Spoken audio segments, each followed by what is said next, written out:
My dad disowned me for becoming better than his golden child and starting my business, said I was dead to him. 5 years later, my company bought his employer. He's not dead to me, just unemployed. All right, Reddit, buckle the hell up because this story is a wild ride of family dysfunction, corporate revenge, and the most satisfying I told you so moment of my entire life. This has been eating at me for months, and I need to get it all out there. So I, 32 male, come from what looked like a normal middle-class family on the outside. Dad worked for this regional manufacturing company for like 25 years, moved up from floor supervisor to operations manager. Mom stayed home with us kids. Pretty standard American dream setup, right? Wrong. Because my younger brother Derek, 28 male, was the golden fucking child who could literally shit diamonds in my parents' eyes. Let me paint you a picture of how bad the favoritism was growing up. When I was in high school, I had to maintain a 3.5 GPA minimum, or I'd lose my car privileges. Derek? This dude barely scraped by with a 2.1 and got a brand new Honda Accord for his 16th birthday. Not a used car. Not a will help with the down payment situation. A straight up gift with insurance paid for a year. I worked at Target through high school and college to help pay for my expenses. Derek never worked a single day until he was 23. And even then, it was only because Dad pulled strings to get him a cushy job at his company in the sales department. No interview, no resume, just, my son needs a position, and boom, $45,000 starting salary with full benefits. Every achievement of mine got a half-assed good job, while Derek got full celebration dinners for the bare minimum. I graduated college with honors in business management, got a $50 gift card to Olive Garden. Derek finally graduated after 6 years with a degree in communications and a 2.3 GPA. Mom threw a party with like 40 people, catered food, the works. The double standards were so obvious it would make a reality TV producer blush. But I kept my head down, worked hard, saved money. Figured eventually they'd see my value. Spoiler alert, they didn't. After college, I landed a solid job at a mid-sized tech company doing operations management. Learned everything I could about supply chain logistics, vendor relationships, manufacturing processes. The company I worked for made industrial components. Nothing glamorous, but steady business with good margins if you ran it efficiently. I was there for 3 years, busting my ass, taking on extra projects, learning everything about the industry. Meanwhile, Derek was coasting in his sales role at Dad's company, basically getting paid to take clients to lunch and golf. He'd brag at family dinners about his big deals that were really just reorders from existing clients. But Dad ate it up like Derek was closing Fortune 500 contracts. Around year 3 at my job, I started noticing inefficiencies in our supply chain. We were using these outdated distributors who charged insane markups and had terrible lead times. I started researching alternatives, building relationships with manufacturers directly, finding better pricing structures. My boss at the time was this old school guy who didn't want to hear new ideas from some kid, shot down every proposal I made, told me to stay in my lane and just do what I was told. Classic boomer management style. If it ain't broke, don't fix it. Except it was broke. They just couldn't see it. That's when I had my first real moment of clarity. I was 28, sitting in my apartment looking at spreadsheets I'd built in my free time. And I thought, why am I trying to fix someone else's company when I could build my own? The idea was simple. Cut out the middlemen in industrial supply chains. Connect manufacturers directly with end users. Streamline logistics. Use actual technology instead of fax machines and phone calls like these dinosaurs were still doing. It wasn't rocket science, but nobody in this industry was doing it efficiently. I spent 6 months planning while still working my day job. Built a business plan, identified potential clients, mapped out the technology infrastructure, saved every penny I could, lived on ramen and peanut butter sandwiches to bank as much cash as possible. When I finally had enough saved for 6 months of basic operations, I put in my 2 weeks. My boss literally laughed in my face. You're going to start your own company? In this industry? Good luck, kid. You'll be back in 6 months begging for your job back. Should have been my first sign that people underestimating me was going to be a theme. I was excited to tell my family, though. Stupid, right? But I genuinely thought they'd be proud. I'd been planning this huge thing, taking a real risk to build something of my own. Scheduled a family dinner at my parents' place on a Sunday to share the news. Big mistake. Huge. I showed up with a printed presentation. Yeah, I made a whole deck like I was pitching to investors. Had market analysis, financial projections, client pipeline, everything. Was actually nervous about presenting it, which should have told me something. Got there around 5 p.m. Derek was already there with his girlfriend. Some girl he'd been dating for like 3 months, who already had a list of wedding venue preferences.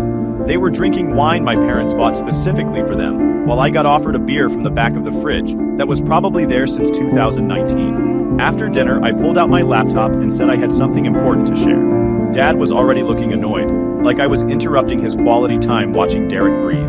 Mom at least pretended to be interested. I went through the whole presentation. Market opportunity, competitive advantage, revenue model, growth projections. It was solid work. I'd spent months on this thing. When I finished, there was just silence. Finally, Dad put down his wine glass and looked at me like I just told him I was dropping out of school to become a professional juggler. So let me get this straight, he said. You quit your stable job with benefits to start some distribution company out of your apartment? It's more than that, I said. It's a technology platform that modernizes how... He cut me off. Technology platform. Right. And where exactly are you getting the capital for this little venture? I've saved enough for initial operations.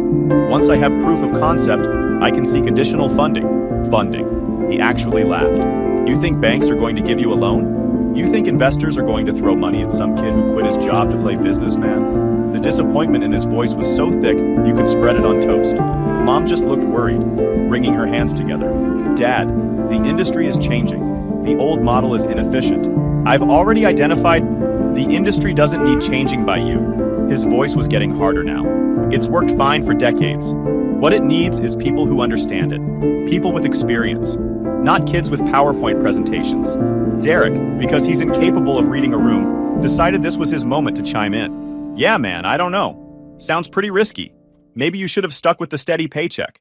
Not everyone's cut out for the entrepreneurial thing. This coming from the guy who'd never taken a single professional risk in his entire life. Never applied for a job without Dad's help. Never built anything. Never put himself on the line. But sure, tell me about entrepreneurship, Derek.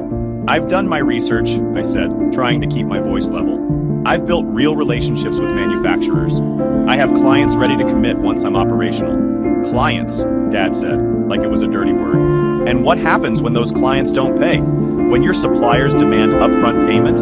When you run out of money in 3 months? You think you can just come crawling back to a stable job? I'm not planning to fail, I said. Nobody plans to fail, he shot back. But most people do. Especially people who think they're smarter than everyone else in an industry they barely understand. That stung. I'd been in this industry for 3 years, had actually done the work while he just managed people from an office. But pointing that out wouldn't help. Mom tried to smooth things over. Honey, we're just worried about your future. Your father has seen a lot of businesses fail in this industry. He's just trying to protect you. I don't need protection, I said. I need support. Dad stood up from the table. You need a reality check. This whole generation thinks they can just skip the hard work and start at the top. You need to put in your time, learn the business the right way, work your way up like I did. I've been working my way up, I said, frustration creeping in now. That's exactly what I've been doing. This is the next step. The next step is job stability and experience. He crossed his arms, not throwing away a good position to chase some fantasy. It's not a fantasy. I have a real plan. You have a dream, he interrupted, and dreams don't pay bills. This is irresponsible, reckless. I didn't raise you to make stupid decisions like this. The room went quiet. Derek was smirking into his wine glass. His girlfriend looked uncomfortable. Mom was doing her classic don't rock the boat routine, not meeting anyone's eyes. So you're not going to support this, I said slowly. Not a question. Support you throwing your life away? No. Dad's voice was final. I'm telling you right now, if you go through with this, you're on your own. Don't come running to us when it falls apart. I wasn't asking for money, I said. Good, because you won't get any. He walked over to the kitchen sink, rinsed his wine glass like this conversation was already over. I'm telling you this as someone with actual business experience. You will fail. And when you do, don't expect me to bail you out or help you find a new job. You make this choice, you live with the consequences. I looked at my mom, hoping for literally any support. She just gave me this sad, helpless look and said, maybe you should think about this a bit more, honey, just to be safe. Derek, never one to miss an opportunity to be a dick, raised his glass. Hey, if you need a reference when you're looking for work again, let me know. I might be able to get you into our mailroom. That's when I closed my laptop, stood up, and headed for the door. Where are you going? Mom called after me. Home, I said, to keep building my business. "You're making a mistake," Dad said from the kitchen. "A big one." I turned around at the door. "Maybe, but it's my mistake to make." Dad's face went cold, really cold. That scary, disappointed look he used to give us as kids when we really messed up. "If you walk out that door and go through with this, don't bother coming back until you're ready to admit you were wrong. I'm not going to sit here and watch you ruin your life. So that's it? I either give up on this or what?" He stared at me for a long moment. "As far as I'm concerned, if you're stupid enough to do this, you're dead to me." Those exact words. Dead to me. Over me starting a business. Mom gasped. "Honey, that's too far." "No," Dad cut her off. "He wants to be treated like an adult making adult decisions? Fine. But he doesn't get to make stupid choices and still expect family support. If he's so confident in this failure waiting to happen, he can do it without us. The thing is, I didn't beg, didn't break down, didn't try to change his mind. Just looked him right in the eye and said, okay." That seemed to surprise him, like he expected me to fold immediately. "You don't mean that," Mom said weakly. "I do," I said. "I guess I'll see you around. Or not." And I left. Got in my car, drove back to my apartment, and didn't cry until I was safely inside with the door locked. Not because I was sad, though I was, but because I was so pissed off. At him, at Derek, at the whole situation. You know what I did that night? Worked on my business. Sent emails to potential clients. Refined my supplier list. Built my website, because fuck them. If they wanted me to fail, I'd prove them all wrong. The first 6 months were brutal. I'm not going to lie and say it was easy.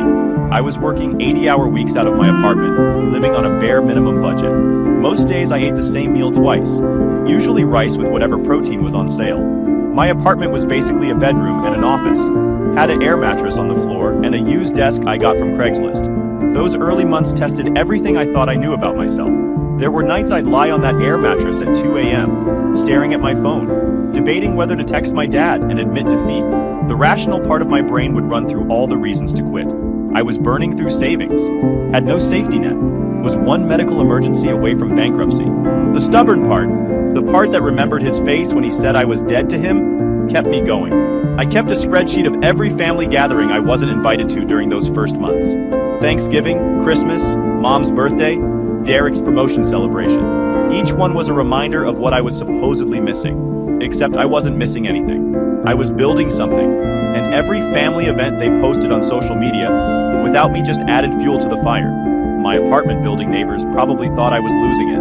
I'd be on conference calls at midnight with potential suppliers in different time zones, pacing my living room while trying to negotiate terms in broken Mandarin I'd learned from YouTube. The walls were thin enough that I'm sure they heard everything. The successes, the rejections, the times I'd hang up and want to punch something. But I landed my first client within 3 weeks. Small manufacturing company that needed consistent supply of industrial fasteners. Nothing glamorous, but it was real revenue. The owner's name was Tom, this gruff 60-year-old who'd been in business for 30 years and had seen every distributor scam in the book. He gave me a shot because I was the only supplier who actually showed up on time for our meeting and came prepared with market analysis on fastener pricing trends. "Kid," he said after my pitch, "I don't know if you're gonna make it in this business, but you're the first person in 10 years who actually did their homework. I'll give you a trial order." That trial order was $3,200. Felt like $1 million. Then another client. Then another. I reinvested every single penny back into the business. Upgraded my tech infrastructure. Hired my first employee, a guy named Joel, who was working a dead-end job at a logistics company and had real vision for where the industry could go. We worked out of my apartment for the first year, taking calls on our personal phones, using my living room as a warehouse for sample products. My parents didn't call. Not once. Mom texted a few times, brief messages like, "Hope you're okay," and "thinking of you," but nothing substantial. I'd hear through extended family that Derek was doing great at Dad's company, getting promoted to senior sales associate or some made-up title. Didn't matter. I was too busy actually building something. By month 8, we'd outgrown my apartment, signed a lease on a small commercial space, 1,200 square feet, mostly warehouse with a tiny office area. It wasn't much, but it was ours. Real business space. I hired 2 more people. Revenue was growing month over month. Year 1, we did $380,000 in revenue. Barely profitable after expenses, but we were in the black. More importantly, we had momentum. Our client retention rate was 94%. Word was spreading in the industry about this new supply company that actually gave a shit about customer service and modern logistics. Year 2, we crossed $1 million in revenue, hired 6 more people, moved to a bigger space, started getting attention from larger clients who were sick of dealing with the old guard distributors who treated them like crap. I never called my parents to tell them, didn't post about it on social media, just kept my head down and worked. The silence from them was deafening, but also kind of liberating. I wasn't trying to impress anyone anymore, wasn't waiting for their approval, just building what I knew could work. By year 3, we were doing $4.2 million in revenue with 23 employees. Had multiple commercial spaces, a real tech platform that clients loved, relationships with manufacturers in 6 countries. I finally took a real salary. Nothing crazy, but enough that I could move out of my shitty apartment into an actual house. That's when I got my first inquiry from a venture capital firm. They'd been watching us grow and wanted to talk about investment. I wasn't even looking for funding at that point. We were profitable and growing organically, but I took the meeting. Ended up taking their money. Series A round, $8 million at a $35 million valuation. Used it to expand aggressively, hire top talent, build out our technology even more. Within a year of that investment, we doubled our revenue. Still didn't call my parents.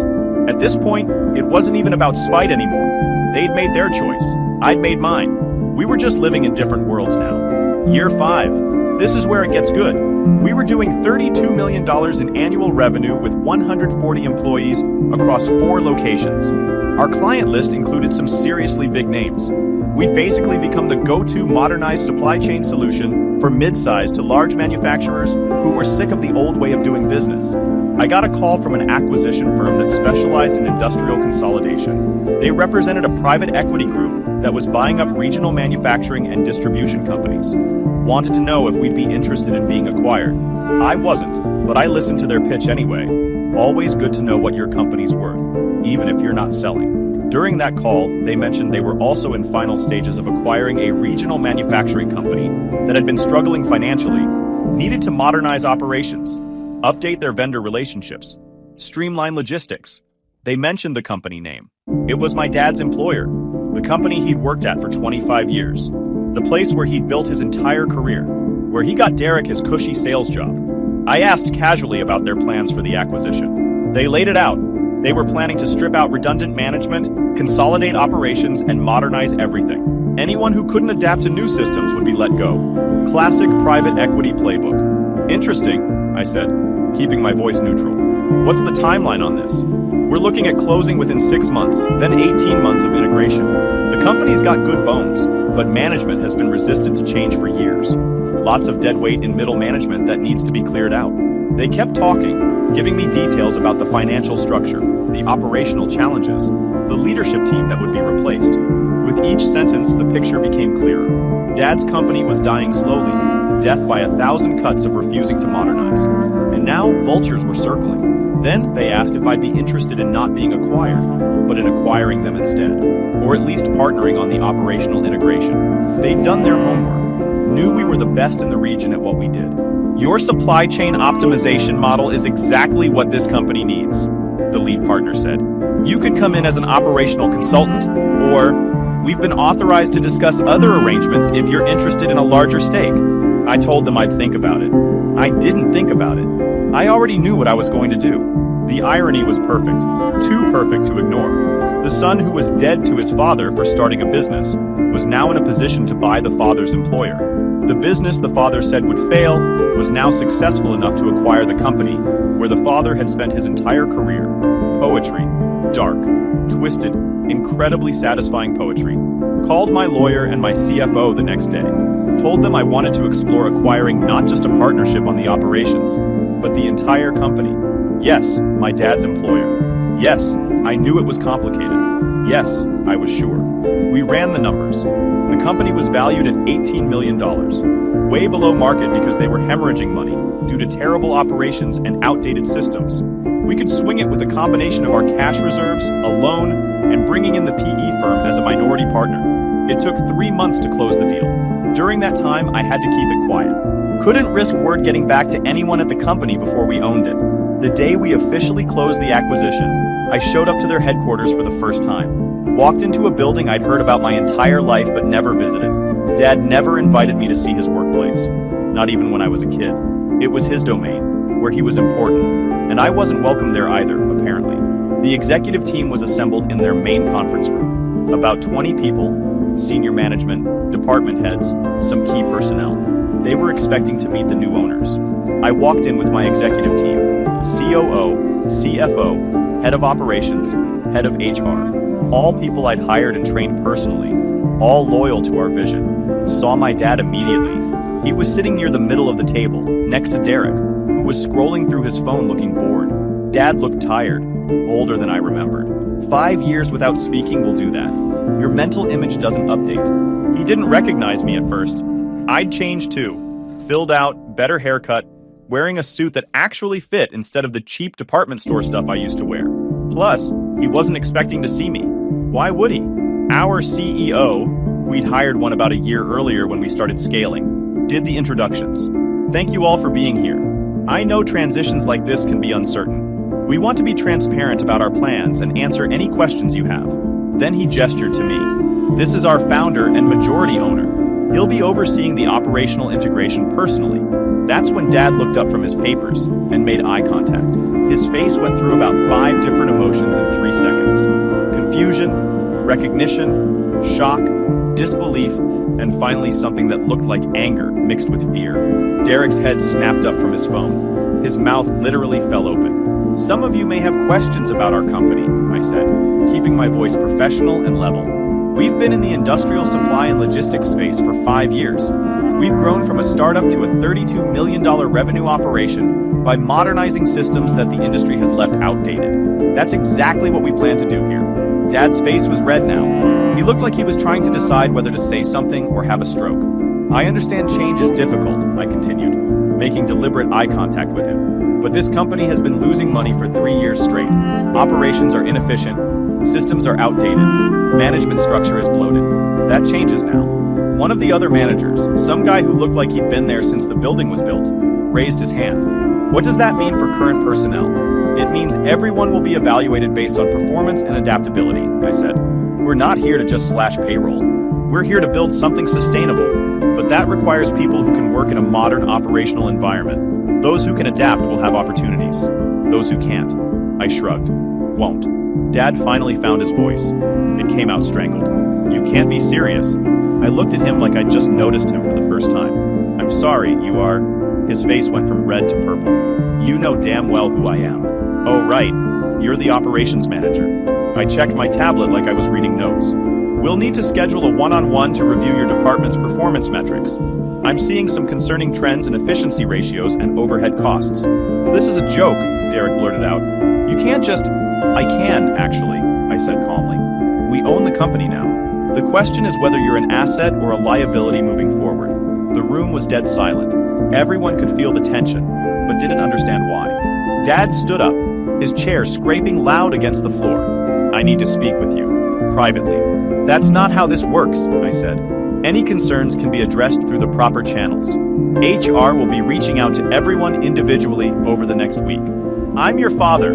You're an employee of a company I own, I interrupted. And right now, you're being insubordinate in a professional meeting. I suggest you sit down. Mom taught me to respect my elders. Dad taught me that family comes with conditions. Business school taught me how to keep a poker face during hostile negotiations. Thanks for the lessons. He sat. Didn't have a choice with everyone watching. We finished the meeting, outlined the transition plan, timeline for operational changes, and what employees could expect. Very professional, very by the book. The whole time, Dad just stared at me like I was a stranger, which, to be fair, I guess I was. After the meeting ended, Dad tried to corner me in the hallway. I was talking to our head of HR about the evaluation schedule when I felt his hand on my arm. We need to talk, he said, his voice low and intense. Now. I pulled my arm free. I have meetings scheduled all day. If you need to discuss something work-related, send an email to schedule time with my assistant. Work-related? This is about family. There is no family, I said quietly, making sure only he could hear. You made that clear 5 years ago. I was dead to you, remember? Well, consider this a haunting. His jaw clenched. You're doing this because you're petty, because I didn't support your little business. I'm doing this because it's a good investment, I said. The fact that you work here is irrelevant to me. You're just another employee who needs to prove their value, same as everyone else. I've worked here for 25 years. And in that time, you've watched operations become progressively less efficient, costs spiral, and revenue decline. Your tenure isn't impressive. It's actually concerning that you've been in leadership this long without fixing fundamental problems. That hit him. Could see it in his face. The realization that I wasn't bluffing, that this wasn't some power play or emotional outburst. I'd actually analyzed his performance with the same cold objectivity I'd analyze any employee, and he'd been found wanting. The fastener procurement process alone, I continued, takes an average of 47 days from requisition to delivery. Industry standard is 12 days. Your inventory management system is still using software from 2006. You have 3 people doing jobs that could be automated with basic modern software. And your vendor relationships are so mismanaged that we're paying 23% above market rate on standard components because nobody's negotiated contracts in 8 years. His face went from red to pale because he knew. He'd always known deep down that he'd let things slide, that he'd been coasting on tenure instead of performance. But nobody had ever called him on it because he'd been there so long he was basically untouchable. Until now. "You can't fire me," he said, but there was uncertainty in his voice now. "I won't fire you for being my father," I said. "I'll fire you if you're not doing your job. So I suggest you start documenting what value you actually bring to this organization. Because from what I've seen in the preliminary reports, your department is the biggest operational bottleneck in the entire company." Derek appeared then, looking like he was trying to decide if he should be scared or defiant. Landed somewhere in between. "This is messed up, man. You can't just..."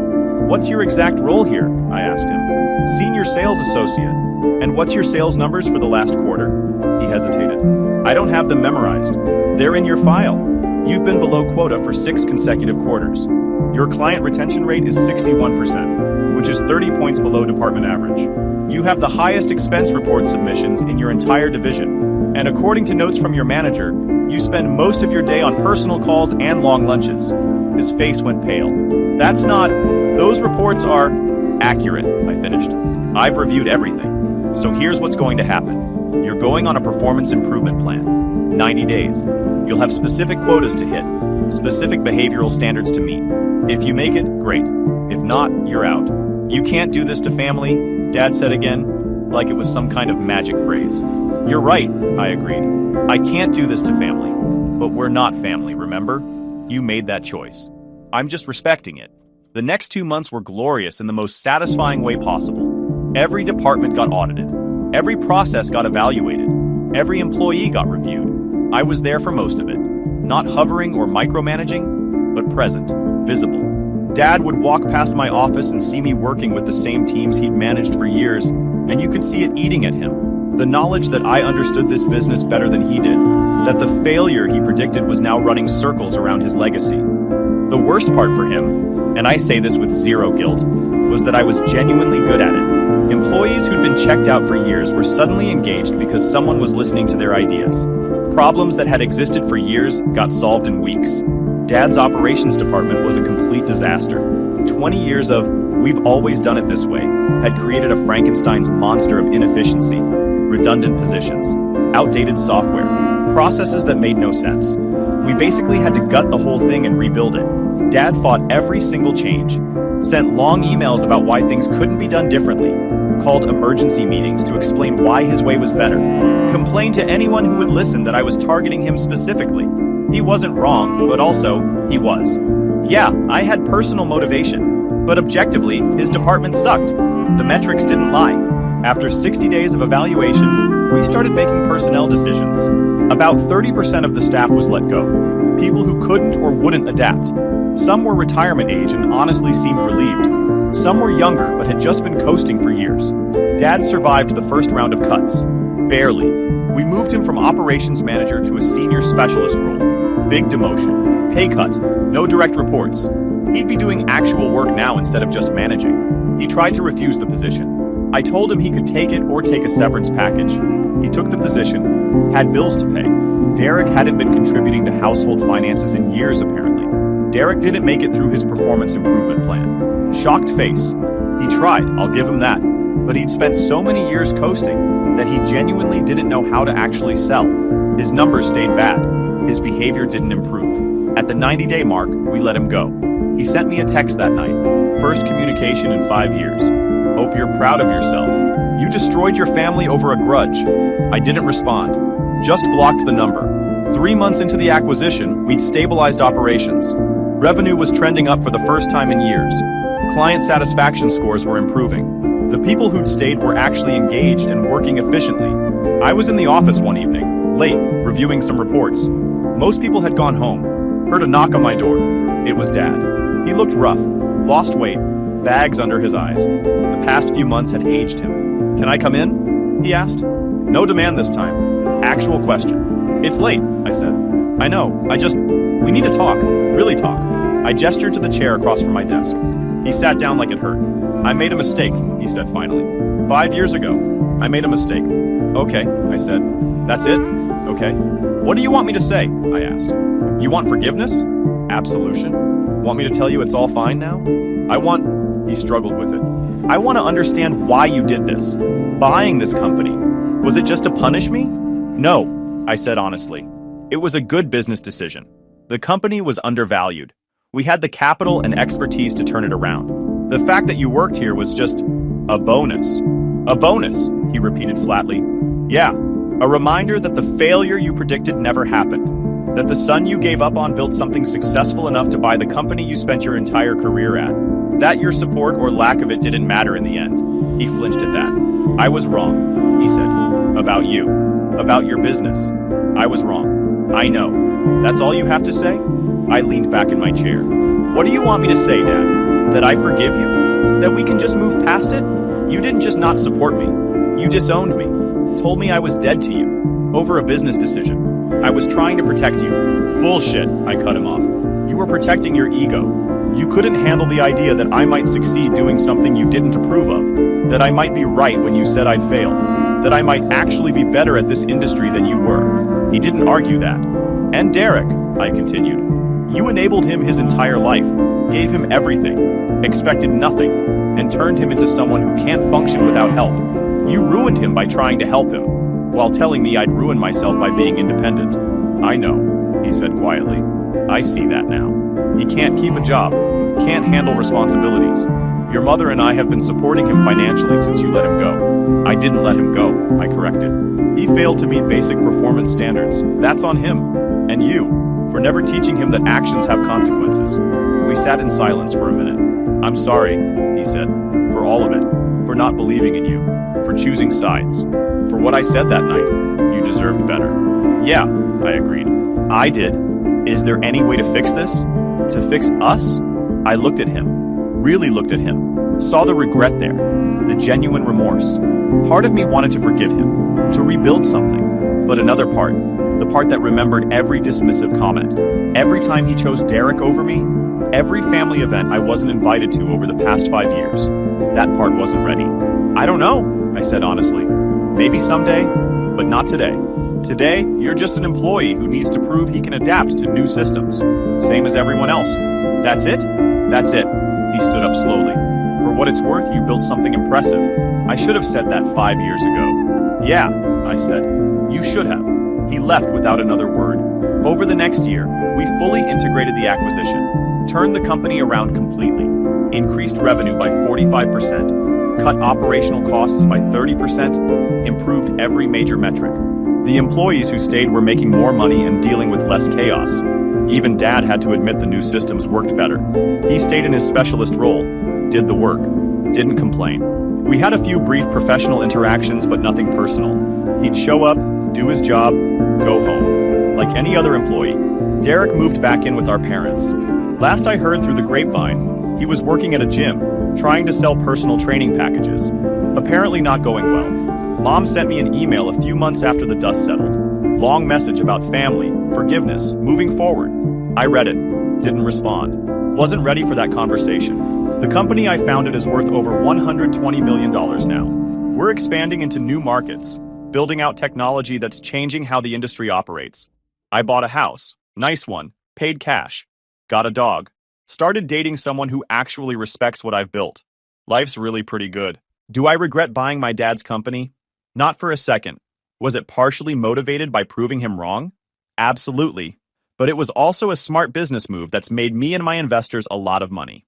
Sometimes the best revenge is just living well and succeeding in exactly the way people said you couldn't. Dad's not dead to me. He never was. But he's not my father anymore either. He's just a guy who used to be important in my life and made choices that changed our relationship forever. He works at a company I own, collects a paycheck, and goes home. Same as 140 other people. The difference is those other 140 people didn't tell their son he was dead to them for chasing a dream. So yeah, he's not dead to me.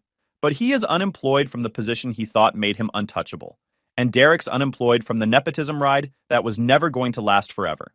Meanwhile, I'm thriving, building, growing, succeeding. Turns out I didn't need their support after all. Who would have thought? Okay, fine, I definitely thought. But it's still satisfying as hell to prove it. YouTube just dropped this new hype feature. If you're hooked on this story, smash that hype button. It tells YouTube this video deserves to blow up, and it keeps even crazier stories coming your way.